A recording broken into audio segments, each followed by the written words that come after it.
What's going on, everybody? This is Graffiti Games. Very excited to finally bring these amazing developers of color and see the work that they've done. Graffiti Games is something that's been going on for the last few years. In 2018, we had Graffiti Games. We covered the underrepresented groups of immigrant developers. I remember that playing YC. That was really cool to see the developers out there. Last year, we focused on the LGBTQ community. And this year, we're focusing on Black developers and what they're doing in the industry. This is obviously very special to us, as this is something we've been going through and be able to have our game out as well. We're going to learn a lot today. We're going to see all these cool games I've been working on, have some great conversations, and have some fun, as we usually do. So I guess we should introduce ourselves first. So we're Decoy Games. So we're Two Brothers Studio, releasing games from Sandy this Friday, or August 7th, I guess, when the all goes live. So we're excited to be in game industry, and we're excited to be with these wonderful folks. So we're going to go around the room. Can we start off with Missy? Introduce yourself. Let us know. Can't hear you. Let's see. Wow, yellow to muted to everything. I'm Missy. Thank you guys so much for doing this. This is really dope. I work as a developer experience engineer for a startup called Looking Glass Factory. But I learned how to program getting my MFA in game design from NYU Game Center. And yeah, I make games. I'm making a game right here for Graffiti Games about love, and I'm excited to tell y'all about it and talk to you guys about it. Cool. Absolutely. So let's go to Derek. Yeah, my name is Derek Fields. Currently I'm a lead content artist for Uplift Games, and outside of that, board member to the Japanese Arts Foundation here in Chicago. Often teaching how to draw anime classes and co-hosting a show called Tokyo House Party, where we explore the different media arts and cultures that surround the community and its relationship to Japan.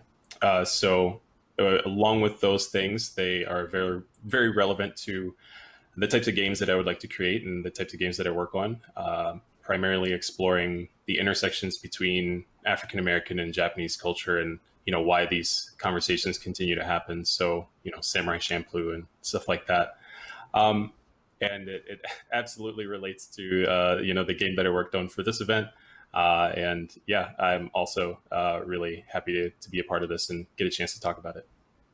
Sweet. Can we get Ricardo? Let us know. Hey, what's up? All right, so my name is Ricardo. I'm probably like the least qualified to be here because I technically do not have. You're all qualified. No, it's cool.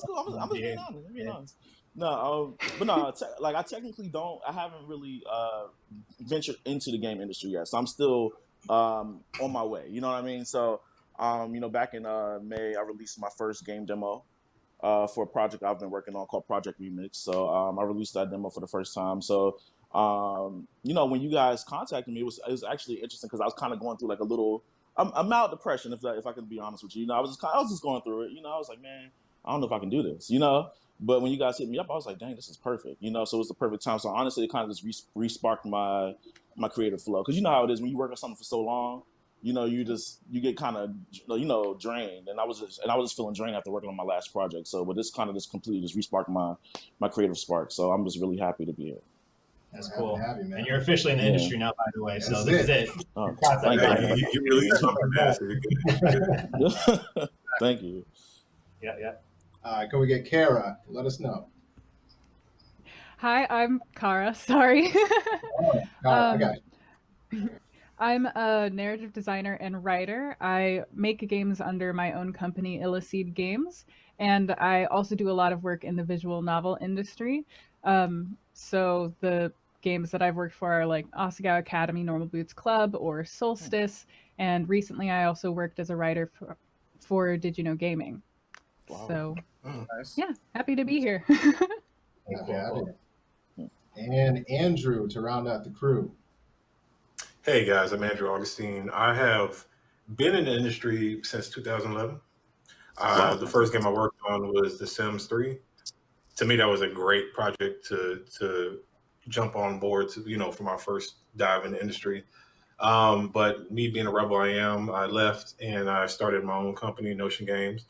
I released a game called Up Ubi, based on this character called Ubi, a little green alien. Then I took that character and made a franchise called Ubi Island, which is kind of like a mix of Donkey Kong Country, Kirby, Mario, all the 90s platformers. And I kind of just threw all the influences from the mixed in the bowl, and that's Ubi Island. I was fortunate enough to be in the Forbes 30 under 30 for games back in 2015. Went to University of Texas under Warren Spector. I'm not sure if you guys are familiar. He created, he worked on System Shock and stuff like that. So it's kind of been a crazy ride. I've been in it about 9 years now, and I'm still kind of going strong. I moved out here to Houston, Texas about 2 years ago to teach. I teach video game design and animation at a high school here in Houston. And I chose to go to a minority majority school because I want to give back to the community at the same time. I want to try to, take my experiences and give it back to the Black and Hispanic community and let them know that there's opportunities in this, creative industry, and that they're able to actually come and, live out their creative dreams. So just like everybody here, I'm glad to be here, and I appreciate you guys reaching out. Absolutely. Yeah, wow. That rounds out that fantastic five. We're going to show a lot of Black excellence today, but none of this would be possible without our friends at Rockstar Games. So I just want to introduce AJ, and please let us know, AJ, who you are, and we want to thank you again for making this possible from Rockstar. Really appreciate being able to use your platform for this. No problem. Thanks for having me. I'm AJ, as he said, senior game designer at Rockstar, and I've been in the industry for about 10 years. Started off doing QA and mobile gaming, and then started jumping into game jams to build the network and slowly work my way up to Rockstar. I'm a mission designer focusing on like moment-to-moment player experience, and I am excited to have this full circle moment of starting in game jams and being here to give back. That's pretty awesome. Thank you. Yeah. Thanks. So we want to get a bit into what some of you guys are doing with Graffiti Games, and I know you guys are all working on some of your individual projects. So we're just kind of going to go around and ask about some of the things that you're working on. I want to start actually with Missy. So we know you're working on Love Self, and it's a game about love, as you said, and more specifically, love being a verb. So what made you interested to explore this topic? You guys have to cut me off whenever I'm going over because I could talk about this forever. But I don't have to go into a lot of words about this. I mean, in the same way, I'm sure a lot of people felt depressed in the past couple of months or a little anxious. I felt like I had been searching for what a solution to all of the pain and frustration and negative energy that we were seeing kind of all over the world. And coincidentally, I had a coworker give me a book. She was like, "You'll love this book. It's called All About Love, and it's by Bell Hooks," in which Bell Hooks defines that love it should be treated as a verb. It shouldn't be treated as a noun, not like love happens to us. Like we give love, we extend love out, and in that extension of love out, we nurture another person and we nurture ourselves. So coincidentally, I was, y'all reached out to me, and I had just read that, and I was kind of like, whoa, that's crazy. I'd never thought of love like in such an active way before. What does it mean to take that verb into a game? This feels like the perfect opportunity to explore that. And so, yeah, the concept kind of came out of, whatever we can imagine, we can create, right? And, games are a great place to create an imaginative world. You always hear that language with VR, right? Like the empathy machine. But I think games are just that, you get to be put in an experience in which you engage with and interact with a narrative, a story, a slice, but that's all decided by the game designer, by the game developer. And so what does it mean if I decide that in its FPS, what you're shooting is your heart, the conflict is hate, and there's a solution, there's an end. I feel like what a lot of this kind of like feeling of this wall on us has been is like, where is the end? Where do we where do we just like start being in this utopic society that we like hear in songs and like Bob Marley, you know, like where is that? And so I wanted to take the opportunity to try to enact that in an yes, basically, like maybe there is an end, and it's a vision, and maybe if we all envision it, maybe we'll grow closer to it. That's cool, and that's one of the things that I took interest when I was looking at your game idea was, you know, like video game is such an interactive medium, more so than, you know, like just flat out art or books or movies, where you not only are you telling a story, but the person on the other side can actually interact with what you're doing. So the idea of like exploring emotions through games and, you know, expressing what your definition of those emotions was really cool to us. So awesome. Thank you. Yeah.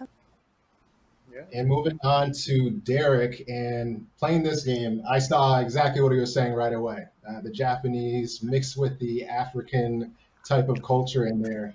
So in Oni Fighter, it's about Yasuki, the first African samurai in Japan, which is an interesting piece of history that most may not know about. So Derek, why don't you tell us more about that in your game? Yeah. Small correction, I'll say, but Oni Fighter Yasuke. Yasuke is the protagonist and a real historic figure who existed in the 16th century of Japan, and they are talked about as being an aide to Oda Nobunaga during the Warring States period. And so I can I'm not going to tug the yarn ball in the historical context of it too much, but I was very fortunate to have a conversation with the author of the book, African Samurai, who was done by Thomas Lockley and Jeffrey Gerard, and got regaled with all of these really cool historical details that doing a Google search didn't do enough justice to. Yasuke has always been an important character in history to me because I feel as though they embody a lot of the sort of Black experience in my relationship to anime and Japanese culture.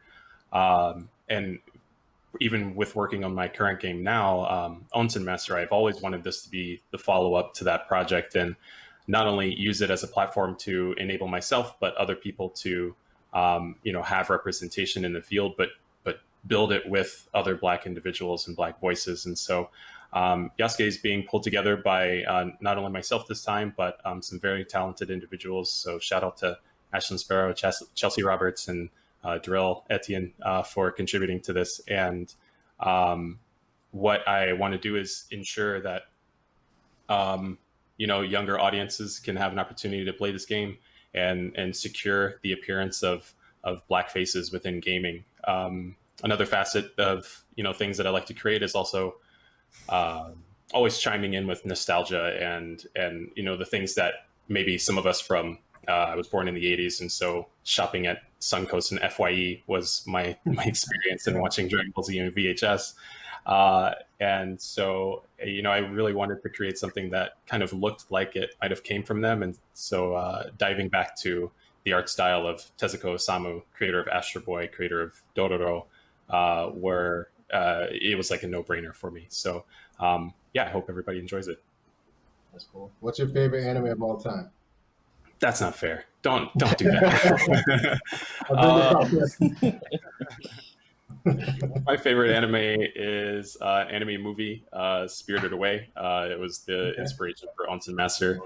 If I were to pick an anime series, probably maybe Mushishi. It also deals with spiritual elements and things like that. I kind of keep my anime in the thing of either it's ridiculously scary or it's ridiculously like universal and kind of ethereal or something.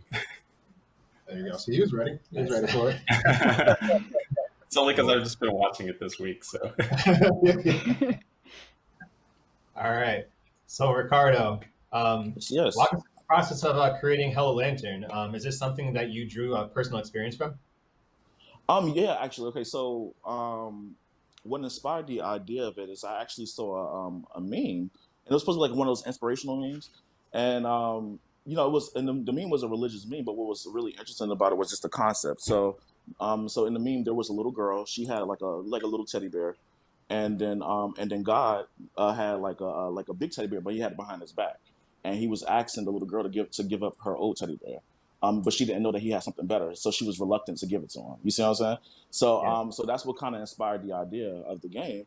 So I wanted to take the idea and explore it. Like when you give up something, sometimes when you give up something, you receive something better in return, or sometimes not giving up something will stop you from receiving something better. You see what I'm saying? So I wanted to kind of explore that concept with the game. So when I started working on the game, it was funny because like I saw it in my mind first. So immediately I just started working on the art because I started before I got into game design. I started off as an artist first. So I just immediately started working on the art because that helps me, flush out certain things as I'm working on it. And then and then I started going into how I wanted the gameplay to work. So with the game, it was supposed to be like an interactive storybook, and I really wanted the elements of the game and the story to kind of and to be intertwined.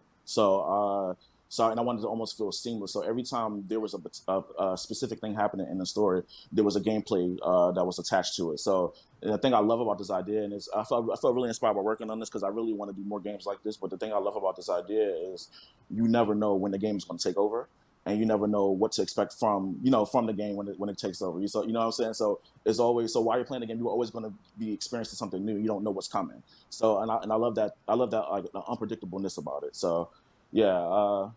I think I answered the question. Yeah. And that was one of the cool things playing the game is like you think you're playing an RPG really quick, you're kind of reading the dialogue and everything like that, and all of a sudden you change and you're actually playing the character as the story's kind of still going on, right? So you're actually doing the things that this person is doing in the story, like along with the storytelling. So I thought that was really cool. Thank you. Yeah, it's honestly, it was so different for me because the last game I made was an action adventure game, so me doing something completely different and that's slower was really interesting. And honestly, I was really excited about it because what one of my major dreams is I want to become like the next Walt Disney. That's like my major dream. So but I feel like every project I've worked on has always been really action heavy, and I love it because I love anime and I love making my stuff really action heavy. But I never get a chance to show my side of storytelling. So that's something I was really excited to do with this game. Cool. Yeah, when we were picking out all these games, we meant to try to make sure we got a diverse group of different types of games going through. And I remember looking at Kara's background, and we're like, oh, she's going to bring something very different. So I was very excited when we got to see the project kind of come to light. So To Be With You touches on a subject that's sensitive to many. So how were you able to communicate the issues of abusive relationships through the game that you created? Well, very carefully to start off with. I feel like with a lot of media that focuses on exploring abuse, you tend to see it more from the angle where like the violent nature of it is played up, and it's more played up for drama than actually explored and navigated in any way. So it was really important for me in making To Be With You to really focus on the interiority of what the protagonist is experiencing and to give and take away the agency from the player in trying to help Elsie navigate her way out of this relationship, if you get lucky. It was really important for me to try and make it as much of a true experience as I possibly could so that people could hopefully meet the game with empathy and really understand kind of the mindset and the thought process of how people fall into situations like this and how they can need help getting out of them. Cool. I think it's pretty cool what you're doing because you think about people who are actually going through this, and one of the best ways to learn about how to experience these things is to take yourself out of your own body and experience it through something virtual. So I think you're actually doing really great things. I think it could be explored through a lot of other personal issues and whatnot. So and I think you're definitely, it's awesome that you're tackling this head on through Graffiti Games, through the game that you're making, and I wish you the best in what you're doing for sure. Thank you so much. Sure, yeah. Oh, yeah, so, yeah, Andrew, of course, my bad. I'm all wrapped up in this game. I can't tell what Kara do one day. My bad. Andrew, so we've seen the awesome progress on Basketball Gods, and now you're debuting Sheep Herder Nay. Talk to us about your new game. I would like to get back to Basketball Gods too. Actually, real quick, I discovered Basketball Gods as I was going through the list of the games that you guys submitted, And then funny story, like a week ago, I saw you post on some of like the Facebook forums for indie developers, which I'm always dabbling up there. So, and I was excited. I was like, yo, I just played this game like a couple weeks ago, and now I'm seeing it up here. So just wanted to throw it out there. I'll get back on scripts now, but talk to us Man, about Basketball Gods is like a great idea that I feel like has a lot of potential.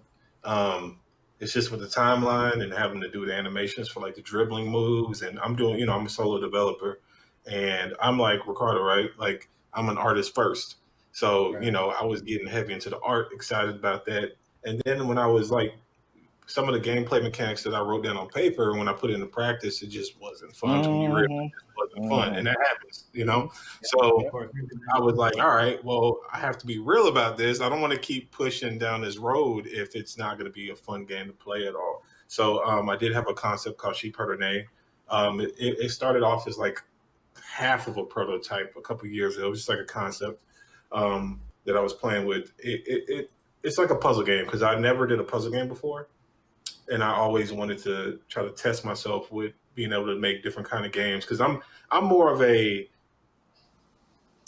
I don't know what kind of game. I just like fun, simpler games like the platformers and stuff like that. I mean, I play all kinds, but like me as an artist, I'm more like the Cartoon Network, Nickelodeon, bright, colorful, fun kind of artist.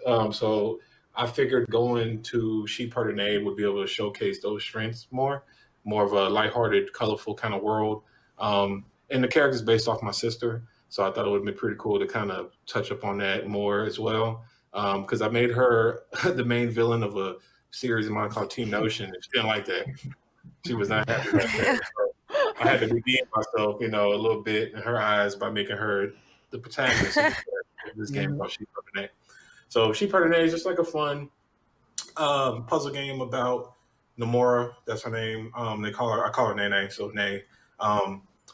She is herding a bunch of sheep to like this promised land or something. I haven't thought of the name of that part, but they're being constantly chased by this wolf in the first area there, and it's called the Badlands. But you like bad like a sheep or something like that. So you're just trying to, keep them safe. And there's a lot of hazards along the way. It's a more complicated game than what it looks like. When you look at it visually, you're like, oh, it looks simple. I have no idea what's going on. But when you play it, you kind of get the gist of it. So it's a little bit hard for me to kind of explain the puzzle elements of it. But yeah, I just felt like that would have been a better direction than to kind of beat my head up about how to make Basketball Gods fun. But I will touch up on that concept in the future. Hey, I'm here for both games, so we'll probably be seeing each other again on the forums a little bit later. But okay, looking forward to that. Sure. Yeah, I think, and one thing I want to stress too is just the little amount of time that you guys had to come up with your prototypes. Right. Like that is really difficult, and to see how complete the games are at this stage is really impressive. And for you guys, it takes also a lot of professionalism to understand, okay, what are like the gaps I need to fill? If it's just me, do I need to bring someone else in? What are the different things to do? Like this is all part of game development. So we're really showcasing how developers can come up with these concepts. Now you guys were thinking about this maybe years ago. You guys came up with this just really off the cuff, and it seems like you guys had this in you for a long time. So I find that extremely impressive.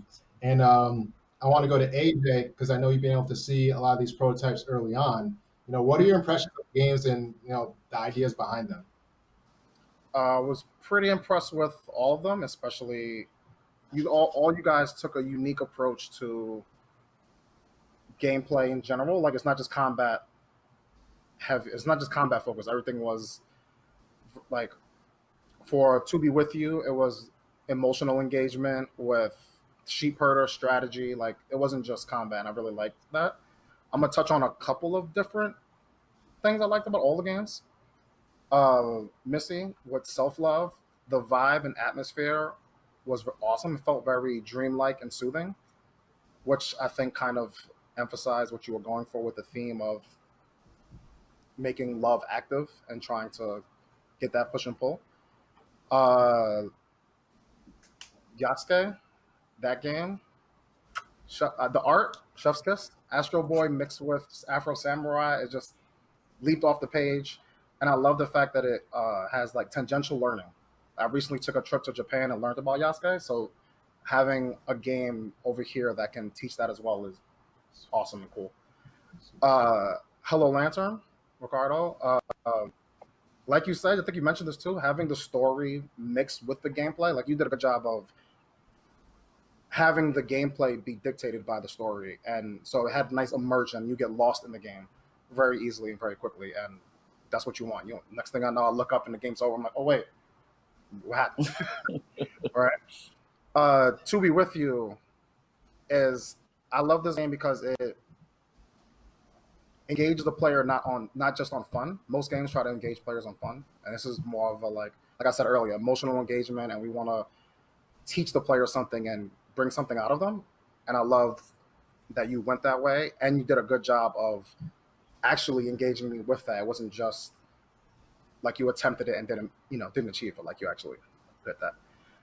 And I mentioned this already with Sheep Herder, but well, first of all, Basketball Gods, I seen the potential in that. And you definitely need to continue with that.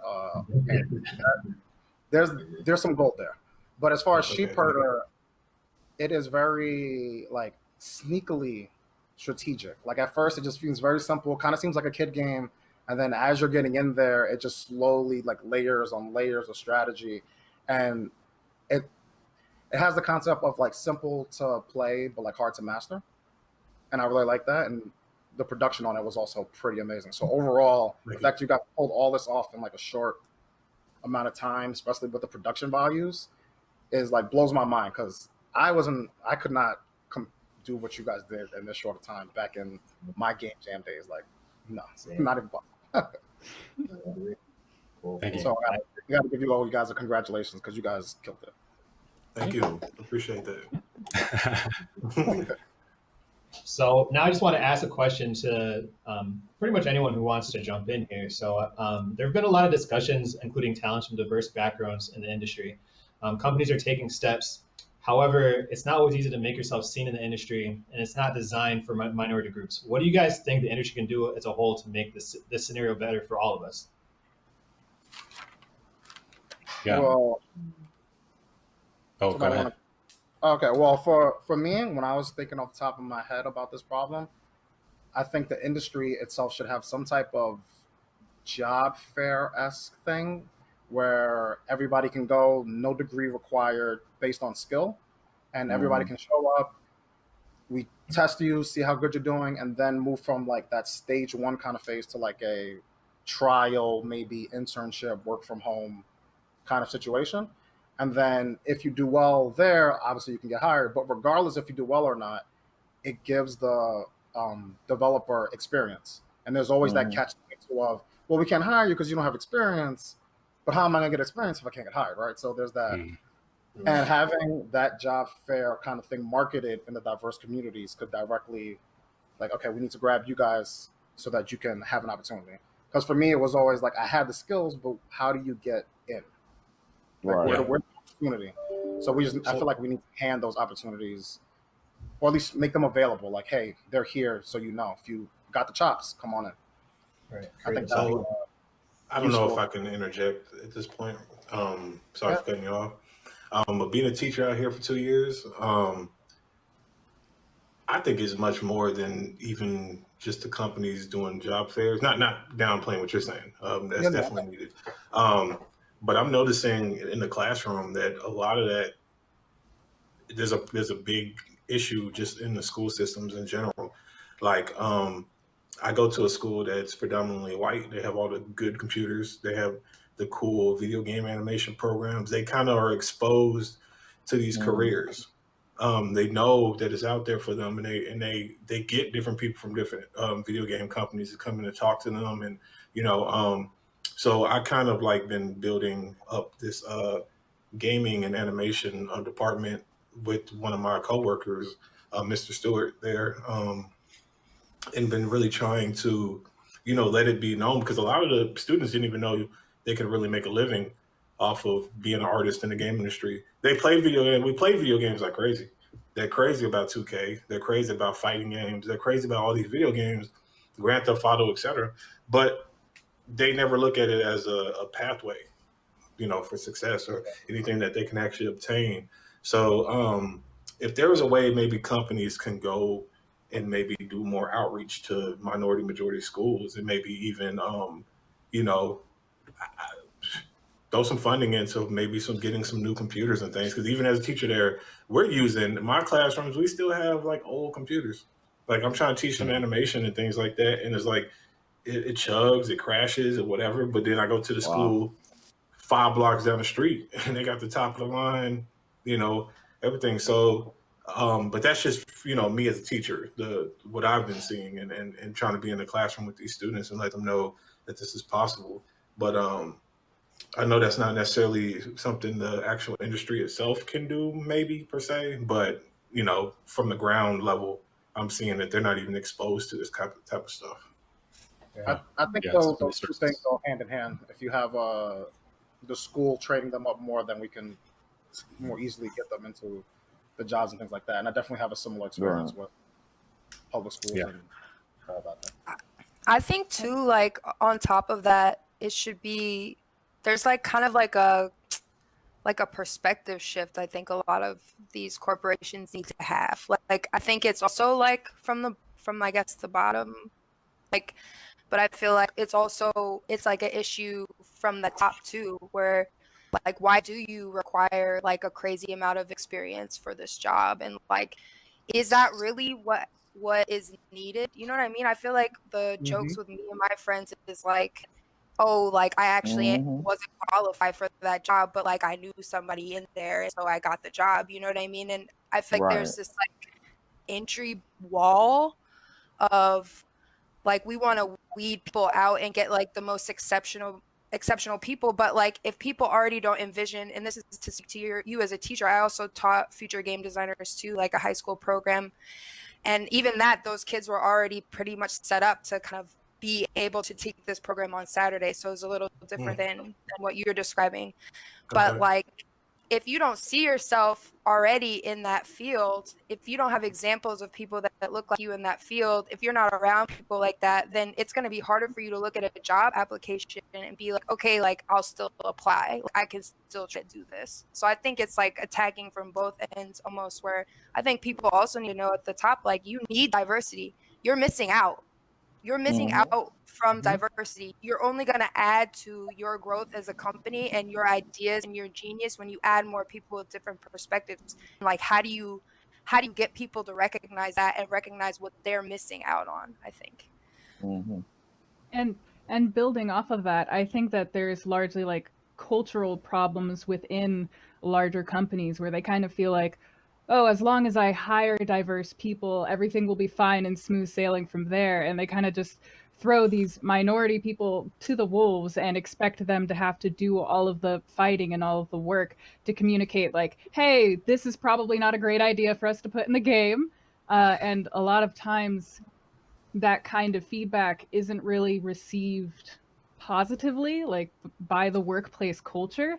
So it becomes something that minority developers have to like, they have to gear themselves up to go into work and to provide this kind of feedback, and they're not really rewarded for it, and oftentimes they're kind of punished for it. And I've seen people leave jobs that they otherwise enjoyed because of how negative the workplace culture was in that way. Yeah, my opinion really just echoes everybody in this room at this point. Accessibility to resources, representation, and advocating for those people within the spaces that have made it in there. I can't add anything that's already been said right now.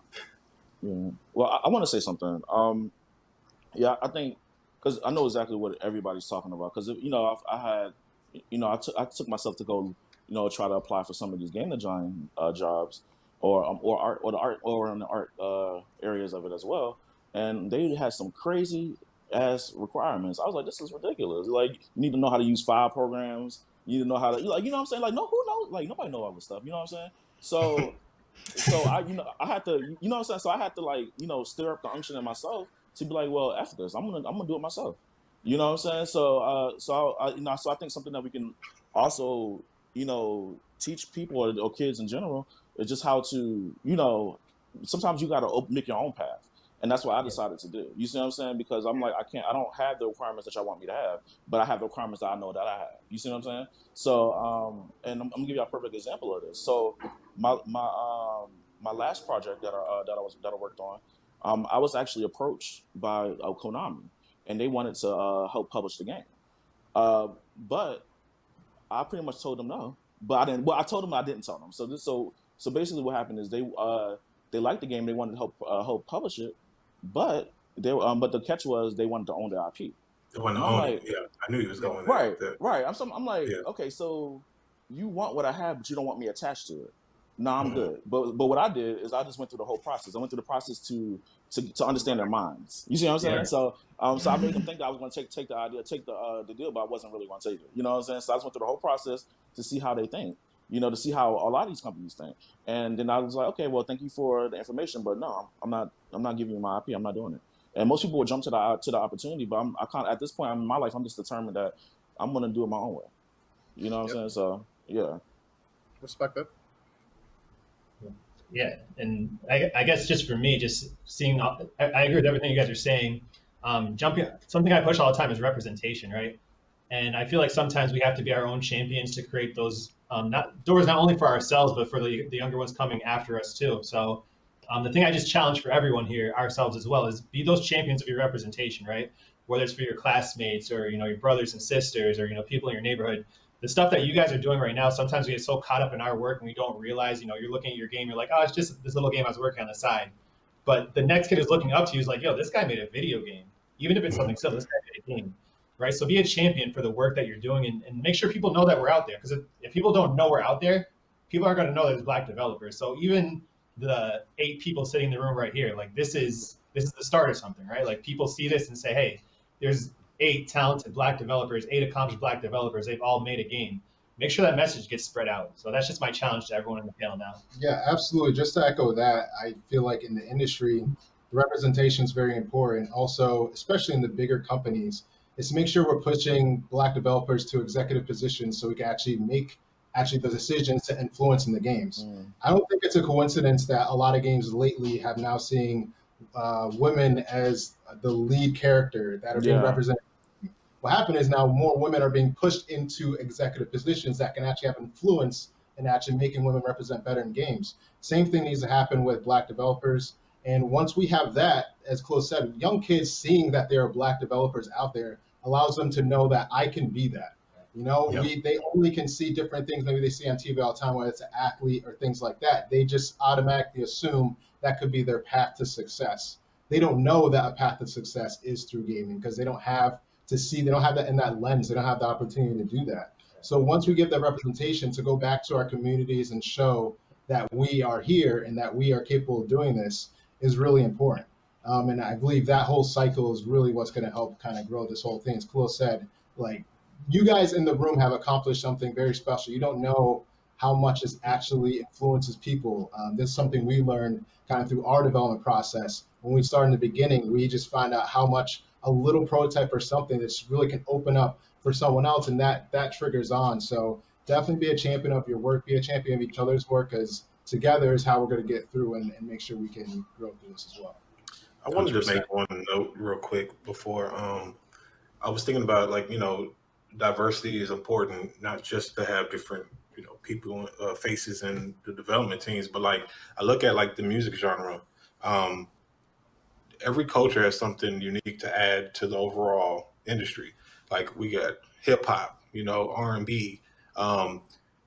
There's country music. There's music from all these different cultures, and I feel like if gaming opened up like that, what kind of new experiences will we have? Just from the inspirations, the creative minds from people from different backgrounds, and I feel like we're missing out on a lot of cool experiences by it being, as limited as it is culturally. Yeah. So I think, we open up, like we can, who knows what kind of new genres can be created, mix and mash of all these different things. Because I know me, I like to kind of bring like a funky jazz, hip hop kind of feel to my cartoon work. I personally don't see that often, but, maybe it's a new thing, maybe it's not, I don't know. But, you just never know. Like you guys all have your own unique takes on, the games you put into this jam and stuff like that. And I just think it's just really important to, to allow all of us to have a voice and to be able to bring something unique to the table. Right. And we see that in the movie industry, I feel like right now with Key Key and Peele, going and Jordan Peele, yes, Jordan Peele doing all the movies and the TV shows going on. You get different perspectives, different type of thing. It's not just this generic movie that we always see kind of in the 90s, how we represented it in movies. It's actually new things. And I think my biggest frustration too is that I feel like we push the needle of the industry as well. I mean, like MVP is one of the biggest games, taking dances from, culture of music that we've created and things like that. So if we're pushing the needle from the consumer standpoint, then we need to get into the side of actually being the people directing and creating that product as well. So that's where the balance just needs to make out. And I feel like it can happen because I see it in the movie industry, and I think it can happen in the game industry as well. Cool. I definitely could. Just an example of it right here. I've seen all these. Yeah, agreed. So a couple more questions out to you guys, and this is more, it's kind of generally at being an indie developer. As an indie developer, what changes would you like to see in the industry? Being independent, maybe going against bigger companies. What do you guys think? What do you guys think is the state in your perspective, and what would you like to see change? And I'll start with Derek here. Yeah. For an indie developer, my personal experience getting into the industry, and I know some of you had spoke about a similar one, but that was kind of the biggest hurdle of finding all the different events and spaces in which to meet other individuals and just get networked. And so, one of the things, there's a lot of people out there who have ideas, who have, very original creative things that are not being shown and don't have the same means to be able to get out there. This event alone is exemplary of allowing people who might not otherwise have the platform to be able to showcase their games or creations in a meaningful way. To answer that, I wish that console, itch.io is a really great example, and I wish console could create more accessibility for indie developers to deploy to their systems without having to go through hoops and barrels to have accessibility to, a dev kit or things like that. It's one more thing that financially puts somebody at a disproportionate starting point for what it takes to get their game on a platform. The same thing goes for accessibility to some of these conferences as well. We always talk about how expensive it is to travel and how expensive it is for other people in other countries to get to some of the most important events. And the ability to have a remote event like this is really important, and there should be more of them. Absolutely. I've had events that are literally 10 minutes away from me that are kind of tough to afford. So before you get to travel to get expensive. Right. Yeah. Yeah. Pack East is nice. I don't know if I could chime in or if you guys are going in. Yeah, go ahead. No, go ahead. It's kind of touching off again what Ricardo was mentioning. Like, I come from the background of creating my own intellectual property, and you do get approached at times, and I just wish they offer indies better deals. I wish that I bust my behind working on these games. Doing the animation, the design, and making sure the music is made, and doing all the play testing and all that for a publisher or a big company to come on and try to take all of your work. And put it out. Like, I feel like we should be able to be respected more as creators, and be able to be given a bigger piece of the pie for actually putting the work in and creating these, intellectual properties. Because who did you say it was Konami or something? I had a friend, I had developers who they was approached by Konami as well years ago, and they turned the deal down with them too for the exact same reason. And it's pretty common for that to happen amongst independent developers, because I think they probably look at us as, we don't have the resources to really put it out. We might be able to, it's already hard enough creating a game, but they know we don't have the resources to market it and things like that. So it's like they take advantage of that and dangle a deal that is terrible in front of us, and take everything we worked hard for and own it. And to me, I think that needs to definitely change. Yeah, absolutely. Yeah, honestly, I think there needs to be like we need like a video game council, like for the whole industry. No, I'm serious, because I feel like there's a lot of things that the game industry gets away with that it shouldn't. Like microtransactions was one of those things. You see what I'm saying? So I feel like there needs to be like a council where they can hold different people accountable for different things, and a part of the council, it needs to be a diverse group of people. It need to be somebody that represents the indies. It needs to be somebody that represents the consumer. We need. I think the game industry needs something like that, because the game industry, they don't have anybody to tell them what to do, so they can do whatever they want to do. You see what I'm saying? And so I think with any big organization, there needs to be somebody that that kind of designates certain things. You see what I'm saying? And I really think at this point, since gaming is becoming more mainstream than it's ever been before, a lot of people are streaming. People that don't play games normally are playing games. Like the game industry has become a big thing. It's no longer a niche thing. There needs to be some type of needs to be somebody that can kind of control what's happening, because it's going to veer off, and it's going to get to a point where people aren't going to enjoy playing games no more, because you got to pay just to start the game. You see what I'm saying? Or you got to pay money just to even, you know what I'm saying? Like, it's just crazy, like, the way things work. And I don't think it's very fair for the consumer, and it's definitely not fair for some of the indie developers, because, to even get your name out there. I think Steam had the little green light thing, right? And you got to pay like $100 just to get on there. I'm like, well, what the hell? What's the point? You know what I'm saying? Like, maybe I don't got $100. Maybe I spend my last $100 trying to get some music for the game. You see what I'm saying? It's like, it's crazy. Well, yeah. Agreed. So, Missy, we're gonna go back up on that way. I definitely, what comes to mind, I feel like we need more, Black, like, not even just focusing on POC, like, in terms of like putting them out, POC people that publish, like, I feel like that would really change. Whenever people have these publishers, like, it's like Devolver or Adult Swim or like all of these like things, but they don't feel approachable to me, accessible to me, and like, I know that's all, like, I have a lot of things, like, I want more, POC coming together in big ways, obviously not like game jams and to the ideas and kind of ecosystem that's a little more sharey than maybe the communities that I feel a part of now. But yeah, I would say I just want POC, like, people and like I don't know, anyone but white men publishing games too. Yeah, I think there's more bridges in general. Kind of going back to what Ricardo's saying, I think you just need more bridges of communication across. There's so many different aspects of the industry that need to be connected. Yeah. Kara.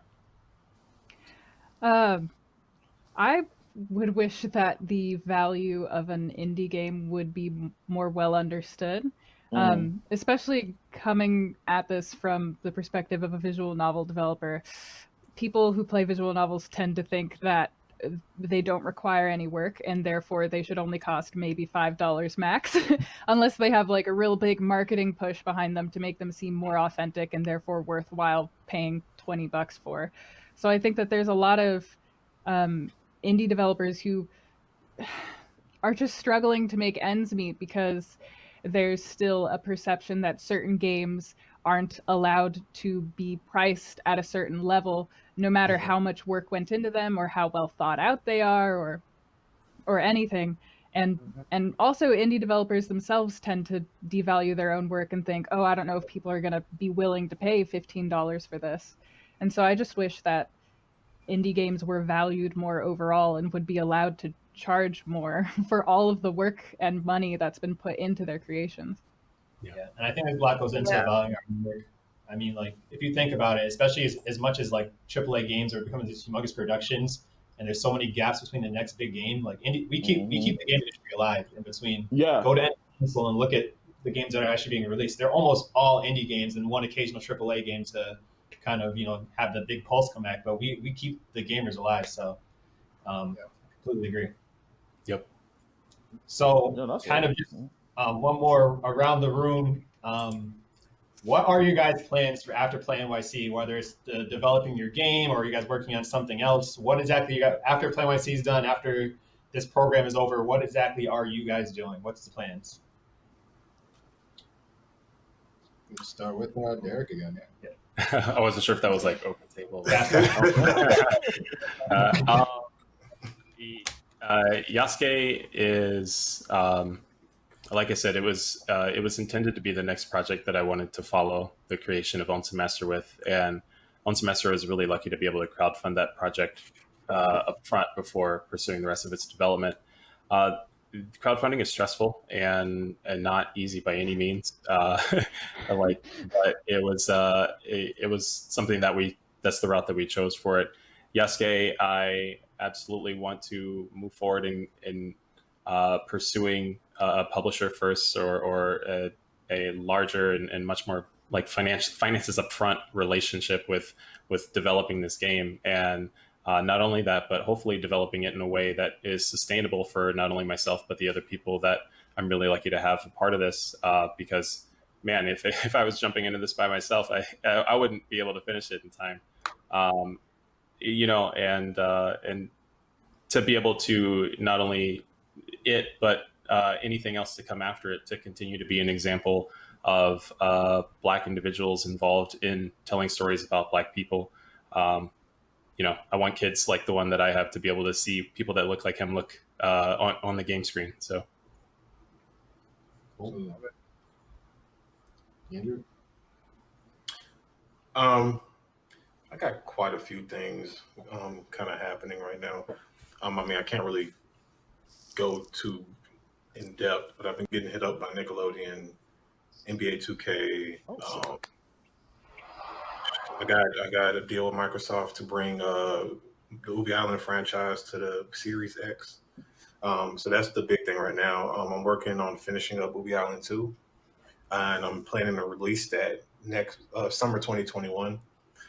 And there's just a bunch of stuff going on right now, man. Like, it's really, it puts a smile on my face to like have pushed through all the, the tough years, as an indie developer, and to finally be getting to a point where it's like I'm getting called up by these big companies, like that are giving me respectable deals and that are, appreciating the content that I've created.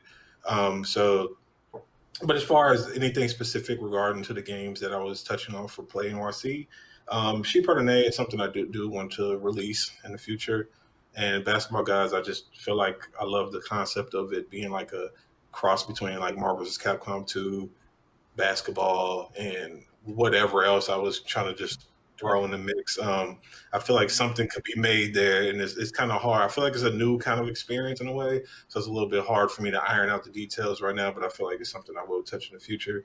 But as of right now, my big thing is pushing the Ubi Island franchise. That's up, man. Congrats. Yeah, congrats on the. That's awesome, man. Mm-hmm. Appreciate it. Thank you. Ricardo? I have no idea, but no. Yeah, honestly, I really don't know. So that's kind of open for me at this point. Like I said, I finished my last demo, then I did this thing. My last demo, I was really hoping that went somewhere. You know what I'm saying? And it's still, I'm not gonna say it's not, but at this point, it doesn't seem like anything's really moving with that at this moment. So I'm like, all right, cool. So, this project I worked on for Graffiti Games, I really did enjoy the project. So I think I am going to finish it because the version that Graffiti Games will begin, that's part 1. So I actually broke it up into two separate parts, and so I think I may finish it. But yeah, but honestly, I'm just right now at this point, I'm just kind of just riding the wave. I'm just trying to figure out, I guess what to do next. You know what I'm saying? Like, like I said, like my last project, I put so much into that it kind of just left me like drained. So, so if anything, this has been like kind of like a restoration process for me. Even working on this process, just really getting my creative juices flowing again, So we'll probably work on something together. Hey, I would love it. That'd be awesome. Yeah, we probably have to put our heads together, man. Make something happen, man. That's why he just declared developer free agency, so he's out there. No, for real. No, I'm here for it. Like, it's funny you say that though, because I'm actually I'm right now I live in New York right now. I'm actually been thinking about moving to Texas actually, and I've been thinking about moving there, so I'm considering moving by next year. So yeah. Oh, okay. Yeah, hit me up, man. Because I think there's gonna be a bunch of projects coming down the pipeline, man. I'm gonna need a squad together to really kind of get this thing going. So. Hey, I'm here for it.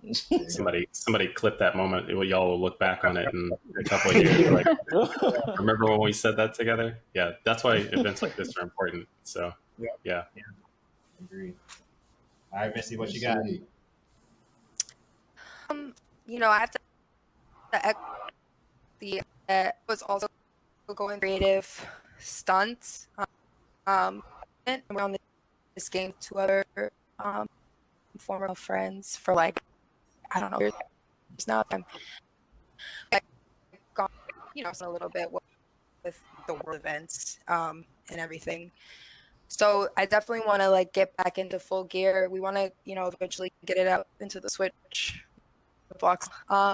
So kind of focus on that. Someone hit me, one of my friends. He wants me to do a game for him. Like I think that's gonna blend the month. And I also that I've been sitting on for like 3 years, like set in Crow era South. It's been like so many times, and I keeps hitting you over again. I'm like, I have like of being that precious inside my brain. I've been maybe pitching it because I do myself in the that I. So also down to work with y'all. So if you need any support, I'm there. Believe that we got everyone's contact information. So, well, so funnily enough, during kind of the up railing of this game event, we all connected with each other in Discord to kind of have that camaraderie and push each other along through the duration. And so we're hanging out already. Nice. Close this out, Kara. I actually just came off of another job that I was working on, so things are looking pretty open for me at the moment. I have some personal projects that I'd like to be working on, and I stream on Twitch otherwise to help pay the bills, but I'm open to whatever comes my way. Let's put it that way. Cool.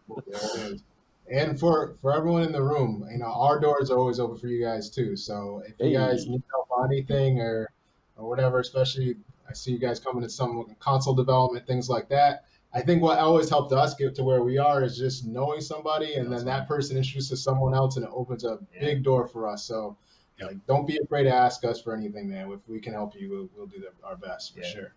Keep growing the network. For sure. And if y'all want to ping me, you can find me at AJ Cirillo everywhere and ask me questions about game design and stuff. I'm glad to help. Should we be shouting out? Thank you. Yeah, well, our final question for AJ is, when's the next Grand Theft Auto coming out? I'm done. He just leaves.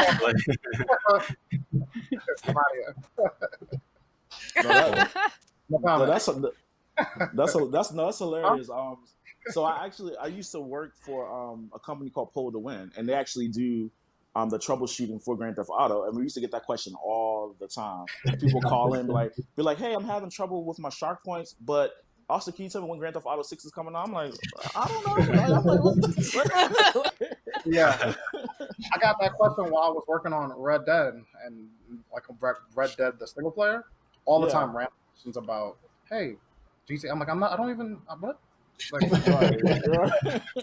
all the time. Well, it's where it's gonna be, if not Tokyo. No, I'm kidding.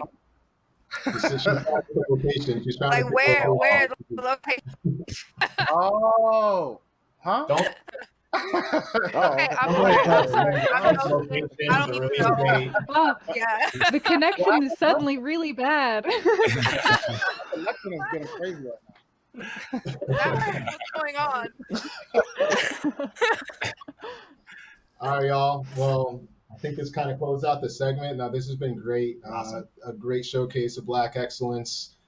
Please, everyone, check out their games. You can find it Playing YC. You guys go try out all their games. Please follow them, all their social media platforms. Support everything you can. It always helps, and we want to thank you guys for that short period of time to be able to create these these great games. And I want to thank Rockstar too for helping get this platform. So, all right, everybody, that's it, and we'll see you guys soon. Thank you for having us. All right. Bye.